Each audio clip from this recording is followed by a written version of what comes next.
Welcome to the podcast. It's the magical holidays. Time for Joe watching 60 Christmas movies in 60 days. Why, you might ask? Because it sounds like a crazy task to be watching 60 Christmas movies in 60 days. It'll be struggle, no I won't lie. By the halfway point I will lose my mind, but with your support I'm gonna be fine. So let's have a blast on this Christmas time. Join me now and let's find out about today's Christmas movie. Was it good or bad? Happy or sad? Is there another dead mom and dad? Let's get to it with no delay. It's your old pal Joe and he's happy to say welcome to Joe watches 60 Christmas movies in 60 days. How's it going, everybody? It's me, your old pal Joe, and sorry for the delay in posting podcasts. I've been watching movies out the dickens, but it's just been hard to make the time to record, so I'm falling behind on one half of this project. I guess it'd be the equivalent of falling behind on watching movies, but being up to date with, recording podcasts. So, it's either or. Things are not going great on this end, both because of this project and just in general. So there's nothing we can do except try to put our heads down and get through it the best we can. Let's get to the podcast so I can move on to the next podcast Before we talk about the movie, of course, we have to say hello and good day to our friends over at Third Eye Comics. Third Eye Comics, the exclusive supporter and sponsor of Joe Watches 60 Christmas Movies in 60 Days, episode 42, and all the ones that came before it, and all the ones that came after it. I just realized I didn't say the episode number, and it bums me out. Oh well, welcome to the show. Anyway, Third Eye Comics, they're great, they're helpful, they have a lot of cool stuff. I can't really think of much more good stuff to say about them, so if you're interested in finding some last-minute Christmas gifts, I can assure you they will have something that you will like almost certainly. I can assure you almost certainly. Check them out online at shop.thirdeyecomics.com. And if you do buy something from them and you have the opportunity, let them know that I sent you their way. All right, let's talk about today's movie here in episode 42. I can't believe I forgot to say the number, episode 42. It is Enchanting Christmas. We open with all kinds of snowy woods and a man carving ice. His hands start to hurt. A little girl starts taking photos of him at work. This is Ben, one of our main characters, and his daughter, Annie. She is about 12. She posts the photos to social media and explains that way he'll get more popular. Then they notice the time. They've got to get going to school. Annie runs inside to get her backpack and her dad's phone. She sees a message on his screen about how the bank can't grant him a loan. I don't know, does that often happen? You get updates from someone at the bank? Hey, John, sorry, no loan, no go. She hurries outside and into their truck. Then the truck won't start, but then it does. His daughter says, I thought you were supposed to fix it. And when it does start, he goes, fix what? Everything's fine. On the drive to school, she mentions the text message she saw, but he assures her things are okay. He was just hoping to get a little extra money to make things easier. Cut to Ben delivering his recently completed ice sculpture to an event, and he runs into his buddy Joe, no relation to me, who's delivering some chocolates to the same event. Joe says his mom wants to have Ben over for dinner and to maybe set Joe up with a real estate agent they know. Ben is not interested. Outside, a dude with the douchiest rolled-up ponytail ever arrives. This is Martin, who is certifiably a jerk. He immediately starts talking about how he's going to be sponsoring some big event and wants to hire Ben for a big project. Ben is not interested. The last time he did work for Martin, he had to chase him for months to get paid and ended up having to talk to his dad. Martin says it worked out in the end, though, didn't it? Plus, this time will be different. Ben says it says a lot about a man who has the means to pay his bills, but chooses not to. The answer remains no. Over to Annie in school, the teacher reads the class a Santa story, and one kid is all, "This is for babies." He explains there is no Santa. The teacher says, look, you don't know that for sure. Plus, sometimes belief is enough to make a change in somebody. Cut to Annie and Ben at home washing the dishes after dinner. She asks why he doesn't date anyone like this kid in her class his mom does. He says he's not interested in it. Cut to him reading her a bedtime story. The topic of magic comes up. He doesn't believe in it. He says if you want something, you need to work for it. They talk about what she wants for Christmas. She wants him to carve an ice sculpture for her, an ice princess with blonde hair and a green dress. He says it's just ice, so there won't be color, but he can do it. We see him sketching out some ideas. We watch him work on it throughout the next day. That night he debuts the sculpture to his daughter. She loves it. It's a whole figure of a lady wearing a gown. It's really well done. That night Annie can't sleep. She goes outside and makes a wish at the sculpture about how she wishes how the sculpture could be real, and that she could help Annie with math, and maybe even be a girlfriend for her dad. Annie heads back inside. We pan across snow-covered trees and hear chimes, the universal sound of magic. The sculpture glows blue, and then it's suddenly morning. Ben and Annie come out to find the statue gone. All that remains are chunks of ice on the ground. And then Martin the jerk shows up at his home to ask Ben again to work for him. He says he knows Ben can use the money. He heard the loan was denied. He has some friends at the bank. He wants to prove Ben wrong, too. He's not the worst. Plus, he has a refrigerated warehouse ready to go. Ben will have anything he needs. Ben asks for half his asking price up front. Martin totally agrees. They head off to see the workspace in person. This leaves Annie alone looking at the missing sculpture.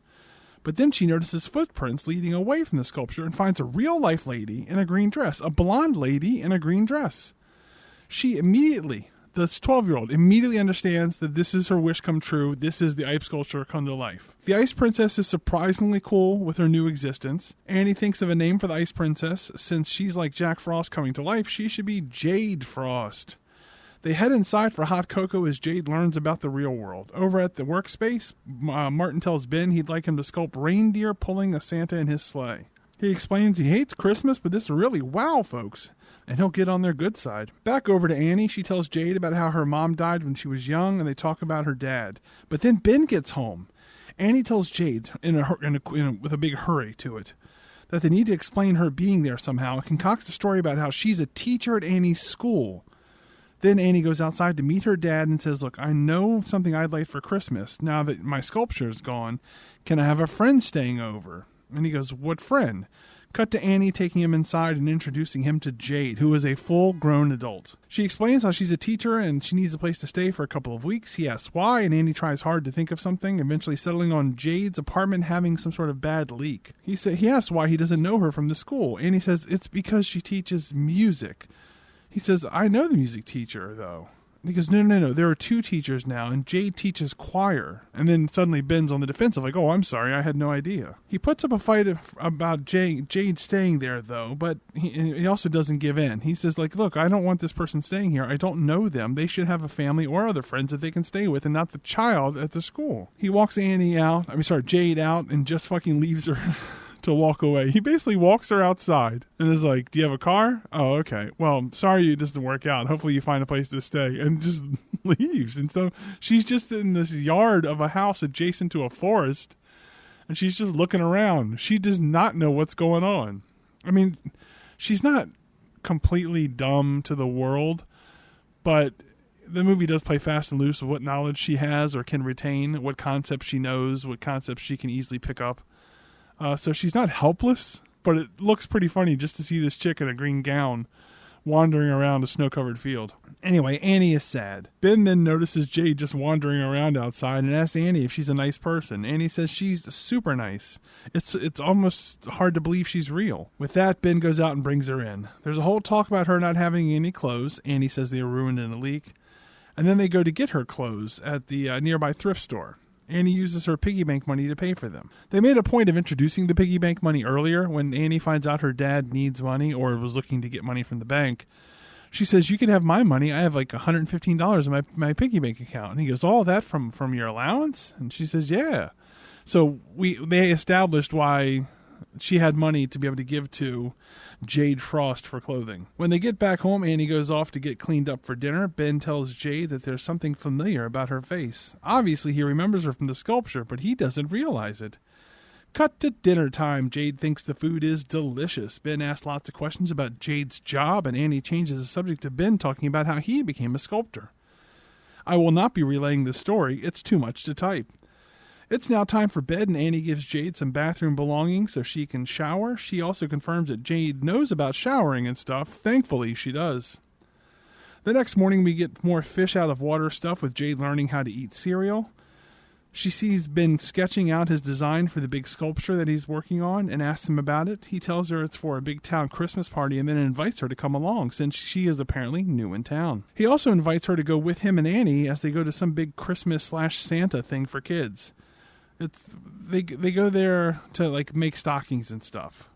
So they do that, and you see the trio, like say writing letters to Santa or whatever you might do at one of these events. And we see that Annie notices a little boy that she has a crush on. Now, it's not explicitly stated that's what it is, but you can tell because of the context clues. Her dad asks if she wants to go over and talk to him, and she does not want to go talk to that boy. Her dad knows what that means. When they're done, a guy that looks very much like Santa is working as a janitor. Jade goes to throw away some supplies that they were using for their crafting. And he talks about how he appreciates her doing so, her throwing things away and being neat and tidy. He also knows her and Annie's names. He goes, "Oh, thank you, Jade, and the little girl, Annie, that you were sitting with," something along those lines. And she's like, "What? How do you know who we are?" Turns out he's Santa Claus. He says Annie is special and brought Jade to life. He hasn't seen that level of magic in a long time. He then asks Jade if she likes being there with them, with Ben and Annie. Jade is a bit overwhelmed with the question and not sure how to answer. That's it for this scene. It basically just ends with him going, "Okay, good luck." Then it's the end for Santa for now. He appears again. Spoiler. When they get back home, we see a drawing Jade did of a Christmas tree, and it's amazing. Ben is blown away. Why she has some sort of supernatural talent for drawing is never explained. They talk about Christmas coming up and how Jade doesn't have any family, and he tells her he's happy that she's there, and so is she. It's now bedtime for Annie. Ben asks about Andre, the boy that she likes. She's scared to give him a card she made for him at the Santa event. Her dad tells her it's okay to be scared, but you never know unless you do it. You never know, what'll happen. Maybe it'll be good. Maybe it'll be bad. Next up, Ben takes the other two to a caribou farm so we can get a closer look at something similar to a reindeer for his sketching. Jade joins him in drawing, and hers is so good, Ben is really impressed. Talk turns to sculpting, and Jade asks if she could watch him. She sure can. On the way over to the workshop, Annie notices the boy that she likes went into a nearby general store, so she goes after him. We follow her over. The little boy's there with a friend. She gives the kid her card, and both him and his friend declare it, quote, lame, and then the asshole rips the card up. Annie runs away in tears. Or at least very upset. I didn't notice any tears specifically. Now at the workshop, talk turns to how sculpting works. We learn that Ben hurt his hand last year, and it's those medical bills that have put a hurt on him financially. Annie walks in and is very sad. Later at bedtime, Annie tells her dad about what happened with the little boy who was a jerk. Her dad is very sorry. They hug and he makes her feel a little bit better. After this, he finds Jade reading a Christmas carol. She thinks it's charming. Ben talks about what happened to Annie. Jade gives Ben support and how he decided to advise Annie. Basically, he encouraged her to give it a shot, and now that she's hurt, he feels bad for encouraging her. Ben really appreciates it. He then talks about how he hasn't dated since his wife died. And then it's time to go to the dessert shop. Ben's friend Joe. Okay, so now they're going to go to the next day. They're going to a dessert shop, okay? And the guy from earlier, Joe, who's not me, no relation, he works there. And we find out they have a thing where you can make your own caramel apples or caramel apples if you want to be that way about it. While doing this, a little boy classmate of Annie's walks in and gives her a card for Christmas. She really likes it, and Ben is very happy to see her put with a smile on her face. Then Ben and Jade spill some toppings and pick them up together. They almost kiss. And it's almost kissing like 3 times because they are picking up the toppings and they notice each other. Then they bump into each other. Then there's like a third time where they're just like on the ground close by one another. There's a lot of times of almost kissing. Anyway, after leaving, Annie asks her dad if he likes Jade. He thinks so. She tells him to ask her out. And then she gives him the advice he gave her. You'll never know what she says if you don't ask her. At breakfast the next day, Annie pushes Jade and her dad to go on a date. Even using that terminology, they both agree. And then it's date night. They go to a restaurant with live music. Who should walk up but goddamn Martin the jerk? He offers to pay for their dinner in a very arrogant and distasteful way, and then asks out Jade right in front of Ben, basically like, why would you be with him when you could be with somebody like me? And then he runs into the waitress, and the waitress accidentally spills water on him, and he blames her on this, and then claims that Ben pushed him into the waitress. It was a big cartoonish nonsense scene. Anyway, Ben and Jade decide they should go elsewhere. They find a churro stand outside, and she's excited to try them. She loves the churro, turns out. Cut to them walking and talking. I'm tired of this movie and still have a half hour left. Nothing of note is discussed. They just get closer to one another. Not physically necessarily, but emotionally. Eventually, he talks about how amazing Jade has been with all that she's lost in her life, with the leak and all that stuff. Jade seems to feel bad about the deception, but holds his hand as he talks. He goes off to get her some hot chocolate, and Santa the janitor walks up. He can tell Jade is happy. Jade asks what will happen after Christmas. Oh, there's a thing where he said, I forget, at the Santa event where she runs into Santa the janitor. He says something like, you need to figure out like what you want to do by Christmas Eve or it'll be over. That's kind of vague, but he does give her a firm deadline by which something must happen. So Jade asks what's going to happen after Christmas. She hasn't told Ben the truth and she feels bad. Plus, where will she go? Santa says, you know what, there's a chance Ben's not going to believe your story, but he also might feel the same way as you do. He goes on and says how, while Annie brought her to life, it's Ben's belief that will keep her around.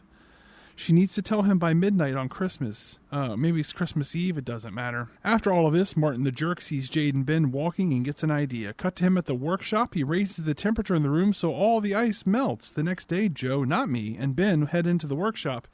He wants to show off his work to his buddy Joe, not me. Before they go in, they talk about Jade, and Joe, again, not me, pushes Ben to make a move towards Jade. Not physically, not literally, but just, go for it, buddy. Go for it. Go for that chick that you like. Anyway, when they get in the workspace, the freezing warehouse, everything is dripping. It's not completely melted, but it's not looking good. Ben figures out the cause is the heat's been raised and thinks vandals must have done it. Now over to Annie and Jade making a snowman in front of their house. Jade says she needs to tell Ben the truth. She also tells her about meeting Santa and how she has to tell him or something else might happen, or something bad might happen. Annie thinks her dad will never believe the story, though. Then Annie feels bad because this whole thing is sort of because she wished for Jade to be real. Jade says, no, I'm happy to be around, and she gives Annie a big hug. Cut to Ben telling Martin about the issue. The issue with the heating and the dripping and the melting things. And Martin says, fine, I want my money back then. But then Ben shows him that the sculptures are actually mostly okay. They've been damaged due to the melting, but he can save them mostly. It's going to take some work. Martin is disappointed, but tries to act like he's not. Ben then basically accuses Martin of sabotaging him, but Martin denies it. He says something like, Martin, I was thinking about this, and that a place like this, you'd have to have a key to get in. It wouldn't be easy, and I bet they have, maybe they might have security cameras around to show what could have happened. And Martin's like, hey, buddy, whatever. If you don't get the job done, my lawyer's gonna come after you. When Ben gets home, Jade tries to broach the subject of magical things having happened, but Ben is too tired to talk because he's had to work extra hard on this project. Instead, he just asks Jade if she'd like to go out again, maybe sometime after Christmas. She says she'd like that. Cut to the festival. Ben's sculpture is in place and waiting to be debuted. He runs into a teacher from Annie's school and mentions Jade. Unfortunately, the teacher knows nothing about Jade. The only new teacher this year was some guy. When Jade and Annie arrive, Ben immediately tells Annie that he knows she's not who she says she is. He wants the truth now. Annie says she's the Ice Princess. She's magic. She came alive because of Christmas magic. He won't hear it. He accuses Jade of being a liar. She's a con artist. Jade admits that she lied, but he cuts her off before she can explain. He tells her to have her stuff out of the house before they get home tonight. Jade walks off in tears. It's time for the debut of the sculpture. Everyone loves it. We see Annie trying to find Jade, but finds Santa instead. She begs Santa to let Jade stay. He says it's not up to him, it's up to her dad. If he doesn't believe, that means Jade can't stay. Sorry. This is when it gets unnecessarily complicated. They try to give Jade a little bit more ownership, which I appreciate, but it's like this is so late in the game. He then says, well, it's not that if he doesn't believe she can't stay. It's that if he doesn't believe, she won't feel a desire to stay. And then she'll go away again. So we need him to believe in her so that she wants to stay. Ben runs into someone who asks about the sculpture. Suddenly he remembers the Ice Princess sculpture and figures out from the clue and the clues that then he thinks back to different events in the movie that, oh wait, she must have been a statue brought to life. Just then Annie walks up and explains why they need to find her. He now believes her. They hop in the truck, but it won't start. Santa, the janitor, walks up and helps it start by laying his hands on it, which seems a bit religious for my tastes. Not for my taste, but it just sort of came out of nowhere. This does not seem weird at all to Ben, who just tries starting his truck again, and it works. The clock says there are only 4 minutes until midnight. Jade prepares to leave wearing her green dress again. Ben and Annie arrive, but it's too late. She's back to being a sculpture. Annie is sad and hugs the ice sculpture. Ben feels bad. If only she knew he believed now. He talks to the statue, explaining how he's not magic. Any magic Jade had is all in her. If she wanted to stay, she can. She can do whatever she wants. But Ben is afraid of losing her, etc., etc. Eventually, Jade and her dad leave, but then the sculpture glows blue again. We get shots of it melting, and then cut to Jade being back in existence. Annie and her dad hear some commotion, like the ice falling to the ground. So they turn around, they go back.